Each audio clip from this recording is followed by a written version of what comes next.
నమస్తే అండి, welcome to NVR naturals. చాలా రోజుల క్రితం ఒక చిన్న మొక్క తెచ్చి ప్లాస్టిక్ బాక్స్లో పాతానండి. ఇప్పుడు ఈ బాక్స్ మొక్కకి సరిపోవడం లేదు. బాక్స్ చూసారు ఎలా పగిలిపోయిందో, వేర్లు కూడా బయటకు వచ్చేసాయి. సో దీన్ని వేరే కుండీలోకి మార్చేసి ముందు ప్లీజ్ సబ్స్క్రైబ్ మై ఛానల్, అలాగే లైక్ చేయండి, మీ ఫ్రెండ్స్ అండ్ ఫ్యామిలీ మెంబర్స్కు షేర్ చేయండి. మట్టి చూసారండి, ఇది నల్ల మట్టి మనకు పొలాల్లో దొరుకుతుంది. అలాగే దీనిలో ఎర్రమట్టి, కొబ్బరి పొట్టు, సున్నప్పొడి ఈ 3 కలిపి ఒక 1 year నుంచి స్టోర్ చేస్తున్నానండి.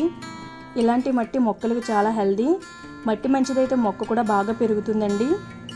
ఈ మనీ ప్లాంట్ చూసారా ఎంత గ్రీనీగా ఉందో. నెక్స్ట్ కొత్త కుండీ తీసుకున్నానండి. దీనిలో ఫస్ట్ రాళ్ళు వేశాను. ఫస్ట్ రాళ్ళు ఎందుకంటే మన వాటర్ పోసినప్పుడు ఆ హోల్స్ నుంచి మట్టి బయటకు వెళ్ళిపోకుండా ఫస్ట్ రాళ్ళు వేశాను. దాని తర్వాత మట్టి వేశానండి. వేర్లు బాగా పట్టడం వల్ల మొక్క తీయడం కొంచెం కష్టంగానే ఉంది. బట్ ఫైనల్లీ సక్సెస్ఫుల్గా మొక్కని కొత్త కుండీలో పెట్టేశాను. వాటర్ కూడా వేసానండి. ఇది ఉండే ప్లేస్లోనే దీన్ని పెట్టేశాను. మీకు కూడా థ్యాంక్స్ అండి ఫర్ వాచింగ్ వీడియో. అలాగే సబ్స్క్రైబ్ చేయండి, లైక్ చేయండి, మీ ఫ్రెండ్స్ అండ్ ఫ్యామిలీ మెంబర్స్కి షేర్ చేయండి.